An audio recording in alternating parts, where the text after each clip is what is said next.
Sony buried a silver Sable and Black Cat team-up movie that would have changed everything. And the reason they killed it is something they never wanted you to know. The film had a green light. It had a director.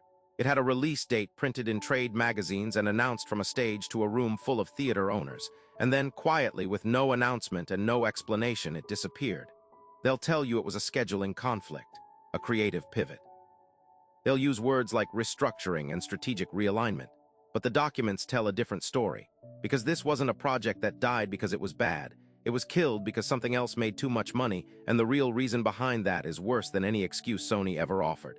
To understand what happened, you have to go back to 2015. Sony Pictures was in crisis. The Amazing Spider-Man franchise had stalled after 2 films. Andrew Garfield was out. The studio had just struck a historic deal with Marvel to share the Spider-Man character, to let him appear in the MCU in exchange for Sony keeping the film rights. But here's what that deal also unlocked.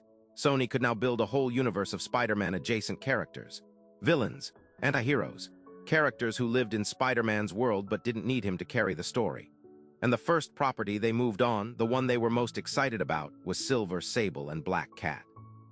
2 of the most compelling women in Spider-Man's entire mythology. A mercenary and a thief. Morally complicated, visually distinct, commercially proven in decades of comics. By early 2017, the project had a name, Silver and Black. This wasn't a rumor.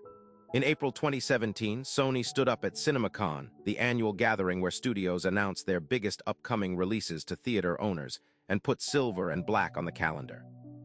February 8, 2019. That date was printed in the trades. The studio had hired Lisa Joy, co-creator of Westworld, to write the screenplay. Then they brought in Gina Prince Bythewood to direct. Prince Bythewood, who had made Love and Basketball, who understood character-driven action at a level most superhero directors never reach. Sony announced this would be the first superhero film led by 2 women, directed by a black woman, carrying a major comic property into a summer release. The fan press covered it. Casting conversations were live. The budget was real. And then 2018 arrived, and slowly, without a single official statement, Silver and Black began to vanish. The first sign something was wrong came when reports surfaced that the script was being reassessed. That's industry language, a polite word that means somebody upstairs changed their mind. Then Prince Bythewood quietly stepped away. No announcement, no replacement named. The February 2019 release date came and went with no trailer, no casting news, no update. Sony never said the film was dead. They never said it was alive. It simply sat in a limbo the studio refused to acknowledge.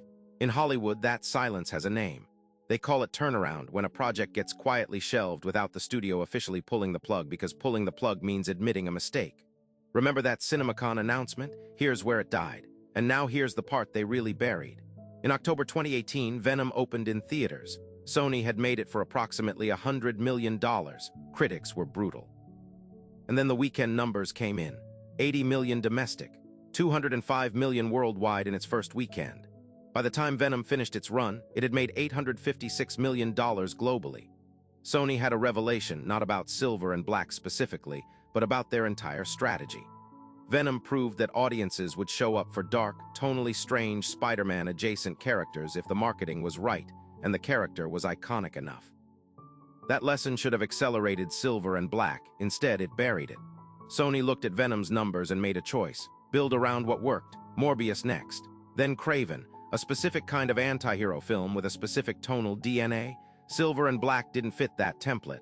Black Cat was too comedic. Silver Sable was too political. And here's the piece nobody reported.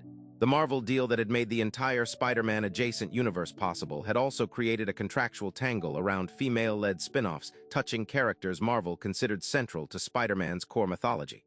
Silver Sable and Black Cat weren't just shelved. They were caught between 2 studios arguing about who owned the future of Spider-Man's world. Think about what you were denied. A summer 2019 release. Gina Prince Bythewood directing before she made The Old Guard and The Woman King. 2 morally complex female protagonists in a genre still figuring out how to write women who weren't love interests. Arriving the same summer as Far From Home, it would have reshaped every conversation about what Sony could build independently of Marvel. That conversation never happened, because the film that would have started it was killed by a rival success that had nothing to do with it. Silver and Black is still officially in development. That's what Sony says when you ask. Which means one studio still holds the rights, still has the history, and has never once explained what that Marvel contract actually says. They're not the only studio sitting on a secret like that.